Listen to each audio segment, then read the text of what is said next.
Morning, blessed church. Good morning. All right. We're going to try that one more time because y'all say that like you owe me money. Some of y'all might. I'm just saying. We're going to say that one more time. Good morning, blessed church. Good morning. All right. So I know it's cold outside. I walk through the exact same frigid weather y'all walk through, okay? Up that long path with the wind blowing. And we just want to thank God for even the cold weather, because let me help remind all of those that don't really like the bugs in the summer. If you ain't got no real winter, you got more bugs. And you got bigger bugs and bigger issues. So I thank God for whatever season he brings, because it has a purpose. Might not feel good to you, itch your skin right now, but everything has a purpose in God's kingdom. Amen? So for this morning, what we will do, we will continue in our Bible and sermon series called New. It is by no mistake that it's a play on our new commitments for the new year. Every new year, we come up with something. If not something new, we come up with something that we revisit from our past years. Well, this year I'm gonna start a new diet again for the 5th time, and this time it's gonna stick. You know, this time, this new year, now this don't apply to me. I'm gonna say me, but this don't apply to me. I'm gonna find me a new relationship that don't apply to me. Okay, I'm just saying it don't, but I'm just saying from a personal standpoint. So I'm gonna find me a new relationship. I'm gonna find me a new job. I'm gonna find me a new location, a new house, a new city to move to. New is all. January is really all about new. It's all about new. And who doesn't like new? Raise your hand if you don't like new. And if you don't like, I need you to walk that way. Because everybody loves new. Have you ever jumped into a new car and you get that new car smell? It might not even be yours, but that new car smell. Have you ever gotten some new clothes? The new clothes smell. Something about new is intoxicating.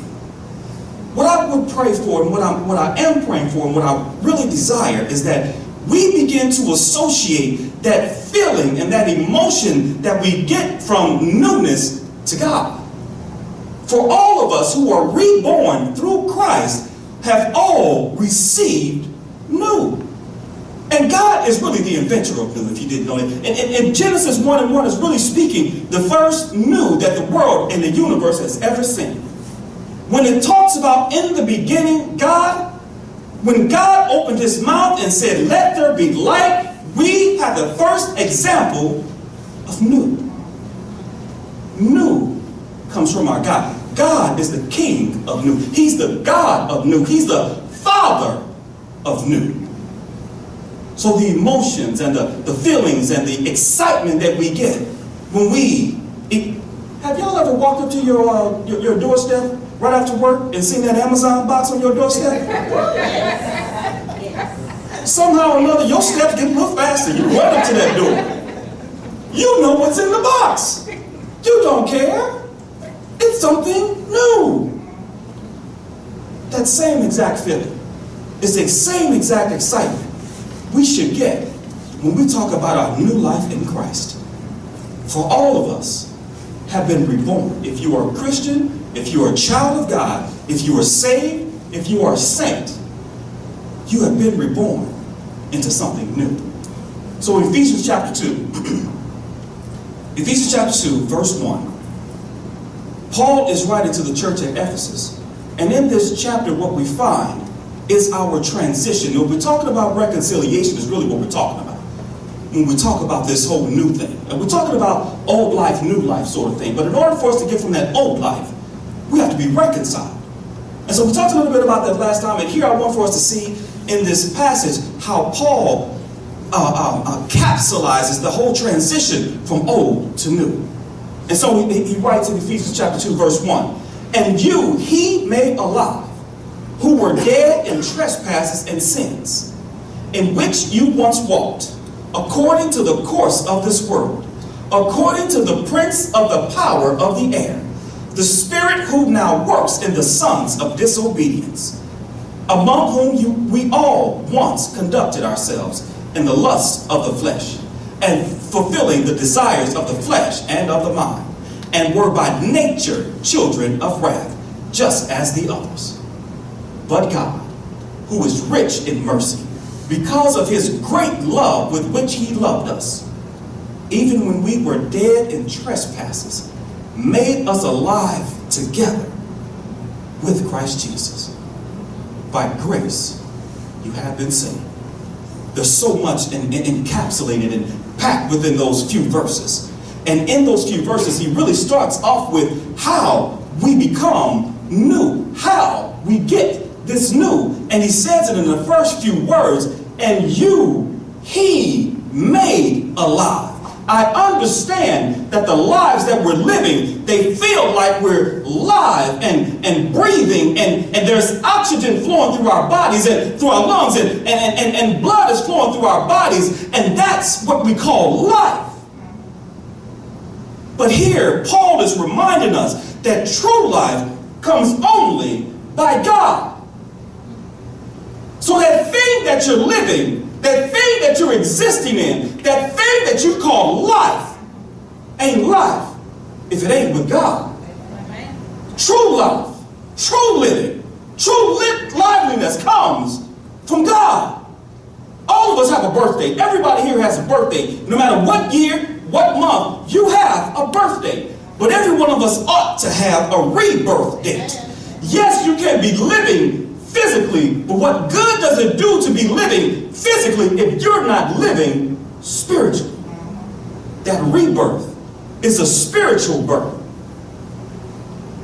We're all born, and I hesitate to even go here. We're all born stillborn. We're all born dead until we meet Christ, until we give our lives over to Christ, until we turn that thing around and we say, okay, Lord, it's on you. I'm turning it all over to you. I know it's a horrible thought, but I want for us to understand what the weight that Paul is trying to levy upon the church at Ephesus through the book of Ephesians, through this letter that we call the book of Ephesians. And it's applicable to us here today. That God is the only one who carries the gift called life. Yes, he breathes breath into our physical bodies. But we want for him to breathe breath into our spiritual existence. You've heard about the man called Lazarus. Lazarus was the brother of Mary and Martha. Jesus knew that Lazarus was going to die. And you would think, like Mary and Martha would think, why weren't you here to save Lazarus from dying? But Jesus is saying, no, I'm actually going to wait until not only he's dead, but he's dead. So that you can understand that real life and true life comes from God. And so he allowed Lazarus to die. The funeral has been had. The repast has passed. The songs have been sung. The sermon has been preached. The casket has been closed. Lazarus is dead. But when Jesus speaks from his person unto Lazarus, Lazarus had no choice but to come to life. In much the same way, we lie in a grave until Jesus speaks into our lives. He's always knocking at the door, inviting us to step from death into life. It's up to us to hear his voice and to hearken to his voice and to come to life as he's called us. But life, true life, only comes by the hand of God. And there's something that's even more impressive about this passage as I move on to the second point. He gives us new life when we're in sin. You may not find that amazing just yet, but let me help explain just a little bit more. Often in this time, we don't get unless we got it. We don't get stuff unless we have stuff. You don't believe me? Go in for a loan. You need money. They won't give you money because you ain't got money. It's like if I had money, then I wouldn't be coming to you. If you don't believe me, go and apply for a job, but you don't have a job. They won't give you a job because you don't have work history. Well, I don't have work history because you won't give me a job. Apply for credit. You're punished for not having credit. You would think 0 on your credit report would be a good thing.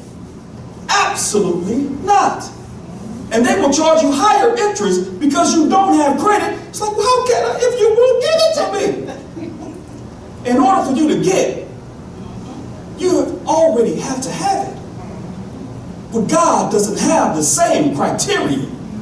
He looks down upon us while we're stuck and dead in our sins and trespasses. And he still issues us new life. He still grants us new life.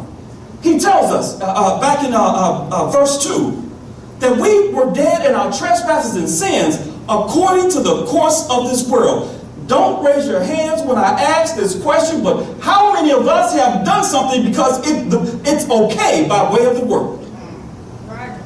It seems okay because everybody else is doing it. And if everybody else is doing it, well, at least I'm in the crowd and they won't be able to pick me out according to the course of this world. But what we don't understand is the second part of that passage is according to the prince of the power of the air. Notice when it's written, it's not capitalized because it's not talking about Jesus. That's not the prince that which he's talking about here. The prince of the power of the air is the enemy. So according to the course of the world and according to the prince of the power of the air, the spirit that now dwells in the sons of disobedience, that's our enemy. And our enemy does I don't want to use that word, let me use the word, an amazing thing. He convinces us that bad is good. Yes, he does. He convinces us that sin is good. And let's be honest. I've asked this question before, or I've made a statement before, and I'll make it again. If sin didn't feel good, we wouldn't do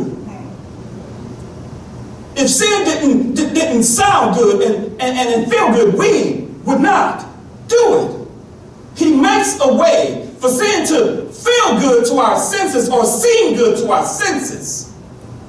And so we continue to do it. He also impresses us with the fact that everybody else is doing it. Well, look, I got 1 million people. You don't want to walk against the crowd. You don't want to be the only one.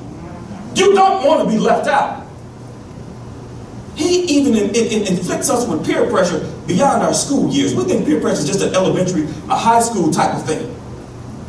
That peer pressure still resides and still is inflicted upon us by way of our enemy, by him telling us what everybody else is doing. So why not you?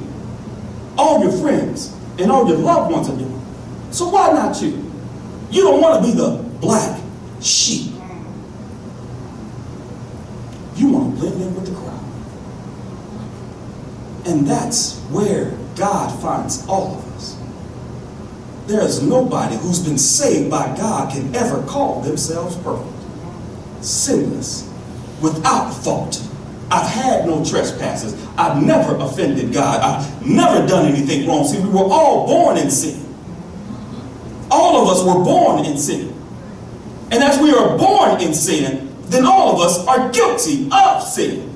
It may not be your fault, but just because it's not your fault does not mean it does not apply. It's not your fault that you were born in Missouri. It doesn't matter, but you were still born in Missouri. It doesn't matter whatever other state you were born in. That was not by your choice. You didn't get to pick your parents. And some of us, if you had a choice, you picked differently. Don't look at your mama. But just because you didn't have a choice doesn't mean that the fact is your mom and your dad are still your mom and your dad in just the same way with sin. It may not have been your fault, but you and I were born in sin. Hopeless. Hopelessly lost in sin. Unable to stop committing sin.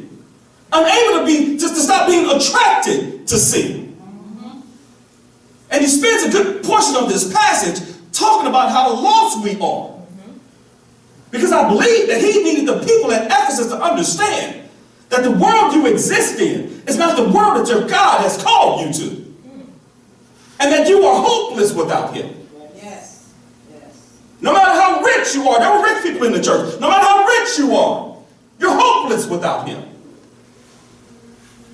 No matter who you are and what station you're in, without Christ, we're hopeless. But I love it when he begins turning around in the third point. But God, who is rich in mercy. Who is rich in mercy. We get comfort when we look at our bank accounts on payday and there's a couple of extra digits on the other side, on the right side, on the good side of the decimal point. We kind of sort of squint at the screen and like we're trying to make sure it don't say negative. Don't let it, oh yes, it's positive. We feel good when there's money in our account. We feel good. And for that moment, for that hour, for that second, we rich. Well, you might be $327, but I got $1,000 worth of bill, but whatever, I'm rich. Rich feels good. Rich gives you options. Rich means you can do stuff. Rich means you can go to the mall. And it's not just for practice. You can actually do something when you get there. Rich means you can go to the store and you can shop from the name brand section. Rich means you can send your kids to something other than a public school if that's what you desire. Rich means you can go on vacation and come back. And your house is still there. Rich means some stuff. And our God is rich in mercy. That same good feeling that we feel when there's money in our account, we ought to feel good about the fact that our God is rich in mercy. That means if I need a gallon of mercy and you need a gallon of mercy, that he will never run out. Whatever you need in terms of mercy, he will never, his bank account will never say negative. He will never need a mercy loan. He will never need to knock on the neighbor's door and ask to borrow mercy. He is rich in mercy. So every life that was lost hopelessly in sin, he's got enough mercy to cover me and you and everybody in this room and everybody on this earth. From the beginning of time to the end of time, he is rich in mercy. And mercy is that thing. Mercy is when we do not get what we do deserve. And because we were born in sin, and because we are sinful by nature, and we practice sin, we deserve death. But because he is rich in mercy, he pours out mercy over our entire situation. So that thing in your past that your enemy won't let you forget, you can let go of because you know he's covered it in mercy. Because your enemy is trying to tell you, well, you know, you shouldn't have did what you did. You know the impact of what you did. And you know your God won't be happy with what you've done. But you can simply look at him and tell him, my God is rich in mercy. And he's covered me with his mercy. I know at the end of this passage, and in verse number 8, it tells us that we are saved by grace. But before you get to grace, you've got to go through mercy. Yes.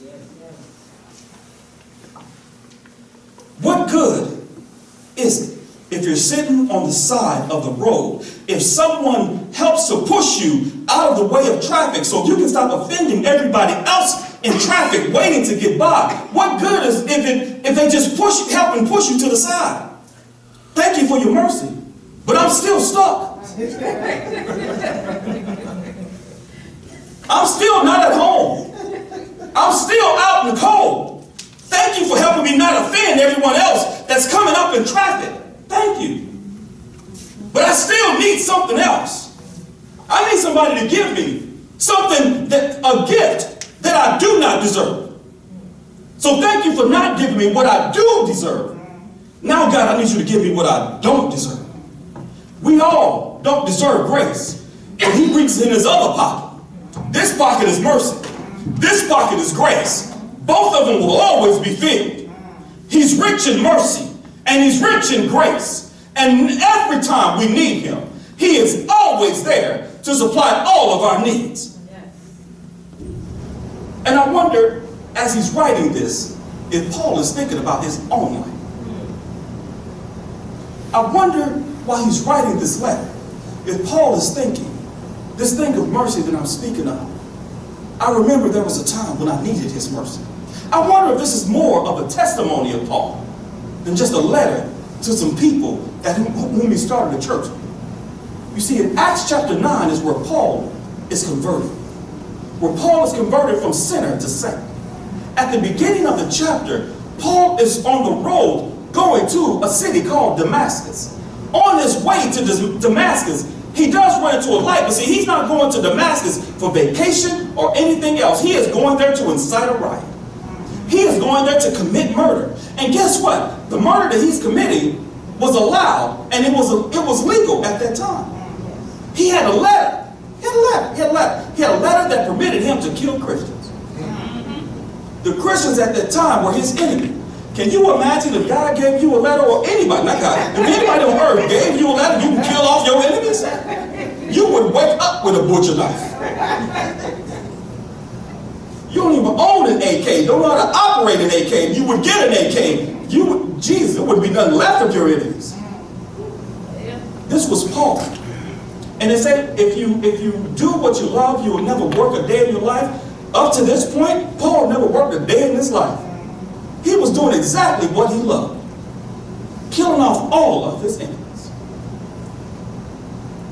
But God stepped into his life on that road to Damascus and knocked him to the ground. On his back, he's speaking to God out of this light, out of this blinding light. And Jesus is asking him, why are you persecuting me? Why are you killing me? He's thinking he's doing God a favor, and he's actually committing trespasses and sins against God.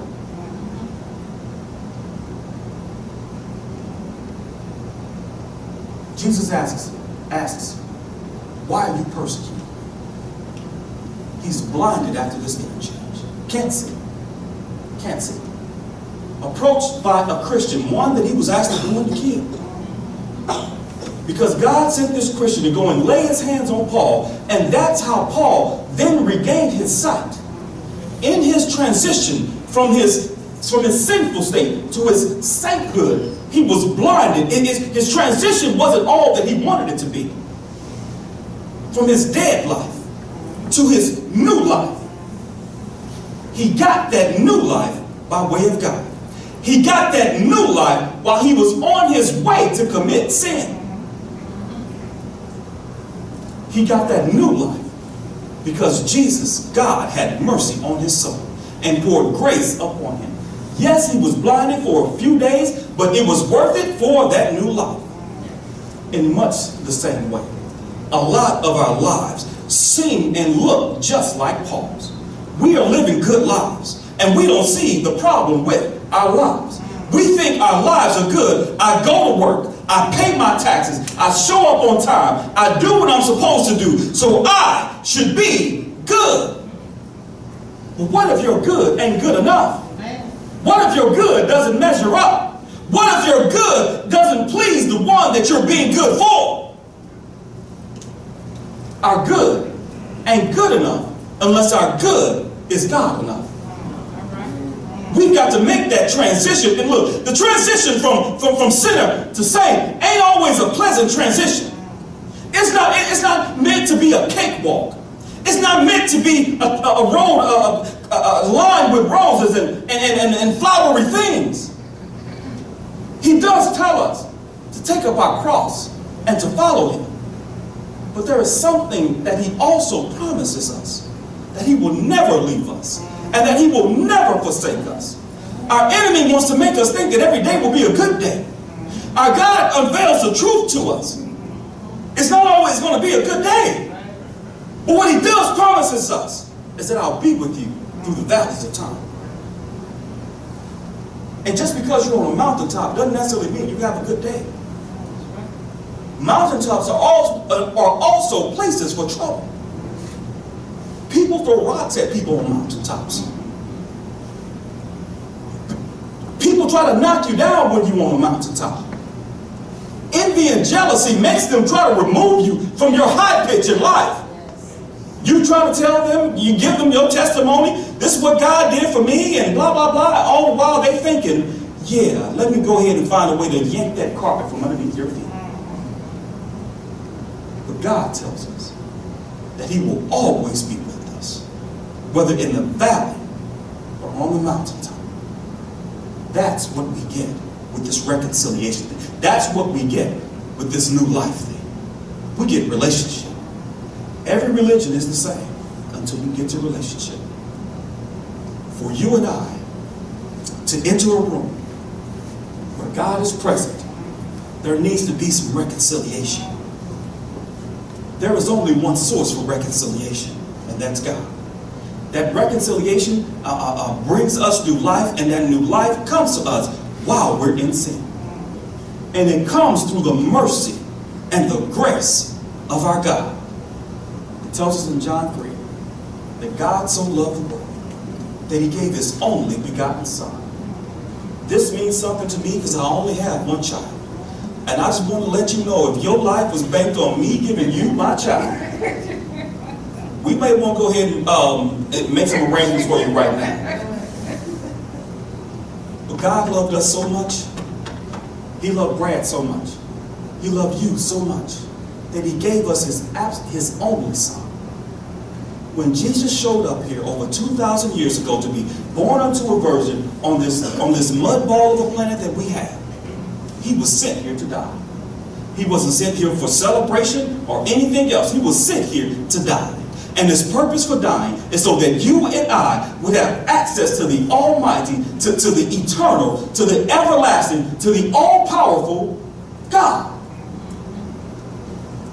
That's our only way. When he says that I am the way, I am the truth, I am the life, he's telling us we have absolutely no other way to get to, through reconciliation, to be reconciled unto God. He is the reconciler. He is the one.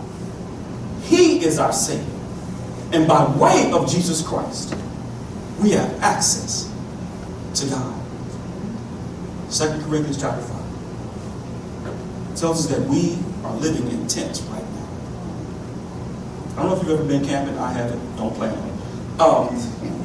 But you've made some, fictional tents in your house. Well, let me say, the generation before video games, when we didn't have something to occupy our time, we would make tents out of couch cushions, out of sheets, out of whatever it was. And it didn't take much for a big brother to come by and kick your little tent down, or a big sister to come by and kick your little tent down. We're living in tents. This world is a temporary world where we're living in tents. But Paul tells us there's heaven, and in heaven there's a building not made with hands with your name. We get to move from temporal to eternal, being reconciled unto God. We get to go to a place that was made for those who are perfect. We, the imperfect, get to go where the perfect is, or where the perfect is. Why? Because we've been perfected by Jesus Christ himself. You have new life. You have new life. You have new life. Stand on your feet.